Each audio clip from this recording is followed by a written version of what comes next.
এবার দু নম্বরে আমি অন্তত 3-4 জন সাংবাদিকের সঙ্গে কথা বলছিলাম যারা ফিল্ম কভার করেন, তারা সবাই বললেন 2 নম্বরে একজনই আসতে পারেন, তার নাম স্বরূপ বিশ্বাস। কেন আসতে পারেন? কারণ স্বরূপ বিশ্বাস হচ্ছেন এই ইন্ডাস্ট্রিতে যে টেকনিশিয়ানসদের যে অর্গানাইজেশনটা আছে, ফেডারেশন অফ সিনে technicians and workers of eastern India, এতে 8,000 প্রায় সদস্য। এর প্রেসিডেন্ট হচ্ছেন স্বরূপ বিশ্বাস। এবং আপনারা জানেন যে গভর্নমেন্টের একটা স্ক্রিনিং কমিটি হয়েছে যে কোন ছবি কিভাবে চলবে, কোন সময় পাবে, এগুলো নিয়ে। সেই স্ক্রিনিং কমিটিরও যিনি শীর্ষে, তিনি হচ্ছেন স্বরূপ বিশ্বাস। তার অঙ্গুলি হেলনে কিন্তু অনেক কিছু নিয়ন্ত্রিত হয়।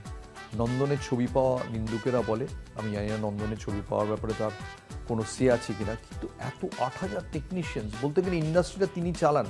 আজকে ইন্ডাস্ট্রির অনেক লিডিং হিরো বা হিরোইনকে ভাবতে হয় যে আমি যদি এই সিদ্ধান্তটা নিই তাহলে স্বরূপ বিশ্বাস সেটা কীভাবে নেবেন, কোন ছবি কিভাবে যাবে, ভাগটা কিভাবে হবে, স্ক্রিনিং কমিটি কিভাবে ভাগ করবে, এই পুরোটা নির্ভর করেন কিন্তু স্বরূপ বিশ্বাস। এবং আমরা দেখলাম রিসেন্টলি একটা হেড টু হেড হলো স্ক্রিনিং কমিটি নিয়ে, একদিকে স্বরূপ বিশ্বাস, একদিকে দেব। রেজাল্টটা কি হলো জানেন? 12-1 দেব হারলেন। এই 2025 দাঁড়িয়ে 12-1 দেব হারলেন কার কাছে?